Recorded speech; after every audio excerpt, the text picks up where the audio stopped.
ravages à midi. Pensez à cela.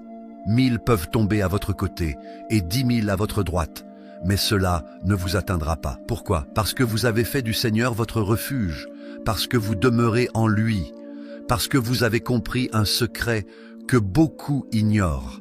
La protection divine n'est pas seulement une promesse, c'est une réalité à laquelle nous pouvons accéder par la foi. Alors, mes amis, lorsque les épreuves de la vie deviennent intenses, lorsque les flammes des difficultés semblent vouloir vous consumer, ne fuyez pas dans le monde, fuyez vers Dieu. Mettez-vous à genoux, demeurez dans la prière, continuez à avancer par la foi et non par la vue. Le psaume continue.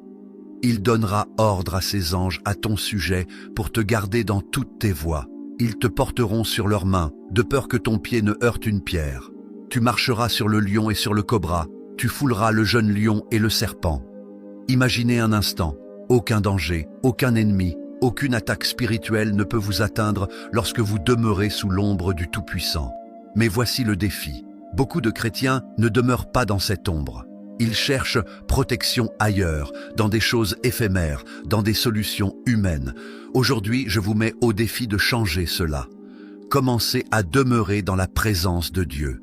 Faites de votre maison, de votre cœur, de votre esprit, un lieu où Dieu peut habiter. Et voici la comparaison. Tout comme un oiseau trouve refuge sous les ailes de sa mère, nous trouvons sécurité et réconfort sous les ailes de Dieu. Ces ailes ne fléchissent jamais, elles ne faiblissent jamais, elles couvrent tout. Et sous ces ailes, nous sommes libres de vivre sans peur. Je veux que vous vous posiez cette question maintenant. Êtes-vous vraiment sous l'ombre du Tout-Puissant aujourd'hui? Ou êtes-vous seulement à proximité, mais toujours exposé aux attaques, aux doutes et aux inquiétudes? La Bible dit « Car il m'a aimé, je le délivrerai, je le protégerai, car il connaît mon nom. » Dieu connaît votre nom, il connaît vos combats, il sait ce que vous traversez, et il promet de vous livrer, de vous élever et de vous montrer le chemin de la victoire.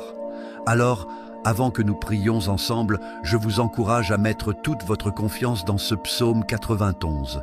Lisez-le, méditez-le, mémorisez-le. Chaque verset est une arme, une protection, un bouclier contre la peur, contre la maladie, contre la destruction. Et souvenez-vous, vous ne marchez jamais seul. Aujourd'hui, je prie pour vous, chers amis qui écoutez cette vidéo. Que Dieu vous attire à sa présence, qu'il vous guide vers son lieu secret. Que chacun d'entre vous soit couvert, protégé, sécurisé et préservé sous son ombre. Que vous soyez dissimulés contre le mal, épargnés de toute attaque de l'ennemi et remplis de paix et de joie dans la foi. Restez